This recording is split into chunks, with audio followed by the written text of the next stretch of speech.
আজও লম্বা লাইনে অপেক্ষা করে জ্বালানি তেল নিচ্ছেন যানবাহন চালকরা। তবে ভোগান্তি কিছুটা কমছে বলে জানাচ্ছেন অপেক্ষমান মানুষ। বিস্তারিত জানাতে এই মুহূর্তে রাজধানীর পরিবাগ এলাকায় আছেন রিপোর্টার শিমুল হোসেন। সরাসরি যুক্ত হচ্ছি তার সাথে। শিমুল,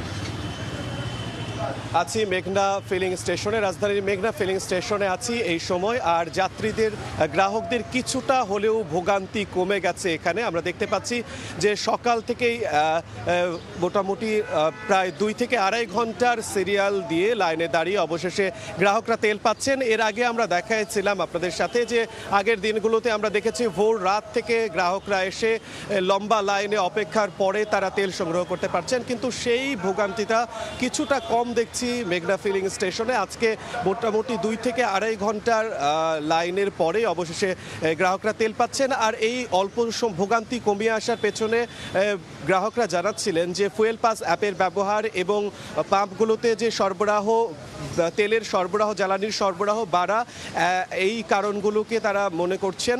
এবং আরও যেটা বলছেন যে জ্বালানির সংগ্রহ, তেল ভোগান্তি কমে আসার পেছনে তারা মনে করছেন যে অনেকে হচ্ছে এই যে সিন্ডিকেট জ্বালানিগুলো বাসায় সংরক্ষণ করে রেখে অনেক সময় এসে ডাবল আবার পরের দিন এসে সিরিয়াল দিয়ে গ্রাহকরা তেল জ্বালানি নিয়ে যায়।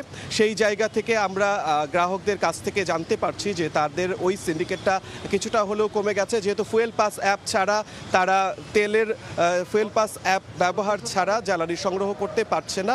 আর এমনটাই কারণ হিসেবে কিন্তু তারা বলছিলেন যে জ্বালানি সংগ্রহের ভোগান্তিটা কিছুটা কমে এসেছে।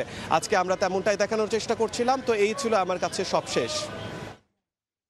সহকর্মী শিমুল হোসেন যুক্ত ছিলেন পরিবার থেকে।